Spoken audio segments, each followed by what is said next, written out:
Hello po sa lahat! Ngayong araw ng Miyerkules, papuntang school na naman kami para sa kanilang program at saka signing na din sa kanilang mga clearance. So this is the last day of school.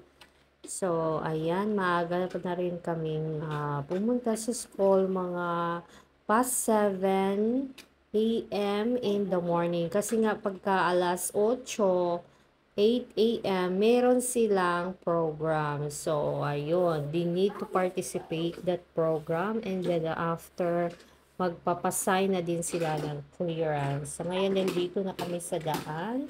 Yung pangalawa kong anak ay whole day sa school kasi nga umaga at saka hapon yung kanilang program. So, possible nito hapon na naman kami makauwi.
Nandito na kami sa school. After nito, papuntang Bantayan na rin kami para doon kami magstay.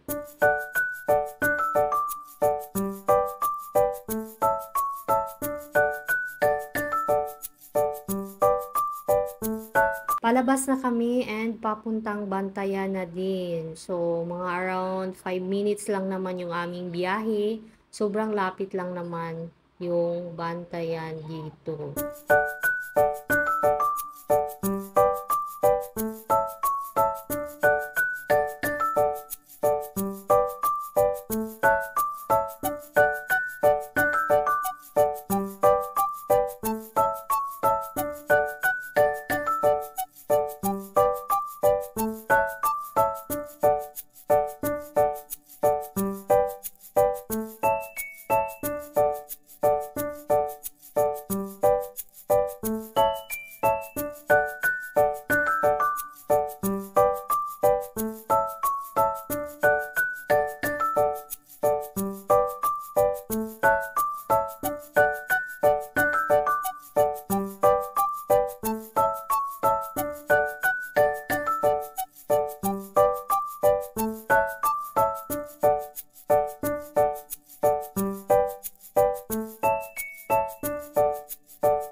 Lapit na kami. Diyan sa dulo may dagat at ito na yung Bantayan.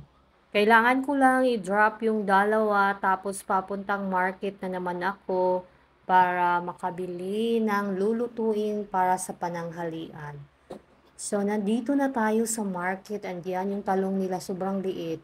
20 per kilo yung talong nilang maliit. So, naglalakad na ako papuntang market and bibili ako ng lulutuin namin pananghalian. So, plano kong magluto ngayon ng adobong manok para sa mga bata kasi minsan namimili din sila ng ulam. So, adobong manok yung aking lulutuin ngayon.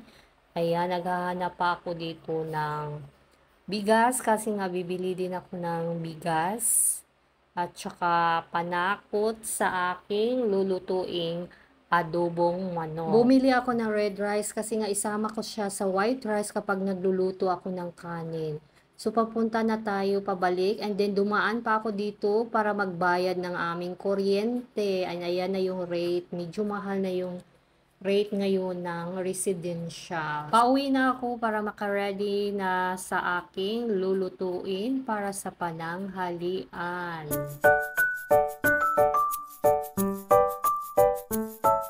Ito na yung para sa adobong manok. Naka-ready na ako. So, mamaya magluto na tayo para at least matapos tayo ng maaga. At ito na yung mga sangkap ng ating adobo. So, hindi ko na naipakita lahat yung pagluluto ng aking adobong manok kasi nga sobrang init dito Oh malapit sa my apoy. So, baka God. maluto yung aking cellphone. Nako, wala na tayong cellphone. And ayan, yan na yung ating nilutong adobo. So, konti na lang, maluluto na siya. And yan, naluto na yung ating manok, guys. Thank you for watching sa lahat. See you next time.